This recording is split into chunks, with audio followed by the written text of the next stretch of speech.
Hello friends, ಇವತ್ತು ರುಚಿಯಾಗಿರೋಂಥ ಮೋತಿಚೂರ್ ಲಡ್ಡು ಮಾಡೋಣ. ಇಲ್ಲಿ ನಾನು 2 ಕಪ್ನಷ್ಟು ಕಡಲೆ ಹಿಟ್ಟು ತೊಗೊಂಡಿದ್ದೀನಿ.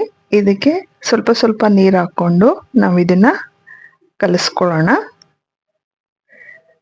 ತುಂಬ ಗಟ್ಟಿಯಾಗಿರ್ಬಾರ್ದು, ಹಾಗೆ ತುಂಬಾನು ನೀರಾಗಿರ್ಬಾರ್ದು. ಸೊ ನೋಡಿಕೊಂಡು ಸ್ವಲ್ಪ ಸ್ವಲ್ಪ ನೀರು ಹಾಕ್ಕೊಂಡು ಕಲಿಸ್ಕೊಳ್ಳಿ.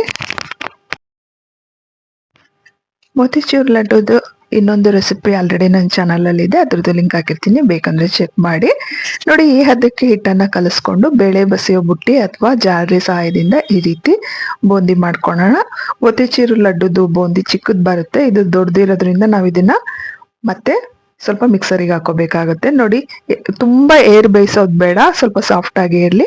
ಎಲ್ಲ ಬೂಂದಿಗಳನ್ನ ಕರ್ಕೊಂಡ ನಂತರ ನಾವು ಇದನ್ನ ಮಿಕ್ಸರ್ ಜಾರಿಗೆ ಹಾಕೊಂಡು ಸ್ವಲ್ಪ ತರಿಯಾಗಿ ರುಬ್ಕೊಳ್ಳೋಣ. ತುಂಬಾ ಫೈನ್ ಪೌಡರ್ ಆಗೋದು ಬೇಡ, ಸ್ವಲ್ಪ ತರಿಯಾಗಿ ಇರಬೇಕು. ಈಗ ಇದಕ್ಕೆ ಬೇಕಾಗಿರೋಂಥ ಪಾಕ ರೆಡಿ ಮಾಡ್ಕೊಳ್ಳೋಣ. ನಾನಿಲ್ಲಿ 1 ಕಪ್ನಷ್ಟು ಸಕ್ಕರೆಗೆ 1 ಕಪ್ನಷ್ಟು ನೀರು ಹಾಕೊಳ್ತಾ ಇದ್ದೀನಿ. 1 ಚಿಟಿಕೆ ಫುಡ್ ಕಲರ್ ಹಾಕೊಳ್ಳೋಣ. ನೀವು ಬೇಕು ಅಂದ್ರೆ ನೀರಿಗೆ ಫುಡ್ ಕಲರ್ ಹಾಕೊಂಡು ಕಲಿಸ್ಕೊಂಡು ಆ್ಯಡ್ ಮಾಡ್ಬೋದು. ಈ ಸಕ್ಕರೆ ಕರಗಲಿ. ಇದು ಒಂದೆಳೆ ಪಾಕ ಬಂದಾಗಿದ ನಂತರ ನಾವು ಆವಾಗಲೇ ಏನು ಬೂಂದಿ ರೆಡಿ ಮಾಡ್ಕೊಂಡಿದೀವಿ ಆ ಬೂಂದಿ ಇದಕ್ಕೆ ಹಾಕೊಳ್ಳೋಣ. ಚೆನ್ನಾಗಿ ಮಿಕ್ಸ್ ಮಾಡಿಕೊಂಡು ಸಣ್ಣ ಉರಿಯಲ್ಲಿ ಇದನ್ನ ಒಂದು 5 ನಿಮಿಷ ಮಿಕ್ಸ್ ಮಾಡ್ಕೊಳ್ಳೋಣ. ಜೋರು ಉರಿ ಇಟ್ಕೊಳ್ಳೋದು ಬೇಡ, ಸಣ್ಣ ಉರಿಯಲ್ಲಿ ಮಿಕ್ಸ್ ಮಾಡ್ಕೊಳ್ಳಿ. ಇದಕ್ಕೆ 1 ಚಮಚದಷ್ಟು ತುಪ್ಪ ಹಾಕೊಳ್ಳೋದು. ಇದು ಆಪ್ಷನಲ್, ಬೇಕಂದ್ರೆ ಹಾಕೊಳ್ಳಿ, ಬೇಡ ಅಂದ್ರೆ ಸ್ಕಿಪ್ ಮಾಡಬಹುದು. ಸ್ವಲ್ಪ ಘಮ ಬರುತ್ತೆ, ಚೆನ್ನಾಗಿರುತ್ತೆ ಅಂತ. ಹಾಗೆ ಇದಕ್ಕೆ ಡ್ರೈ ಫ್ರೂಟ್ಸ್ ಕೂಡ ನೀವು ಹಾಕೊಳ್ಬೋದು ಅಥವಾ ಸ್ಕಿಪ್ ಮಾಡ್ಬೋದು.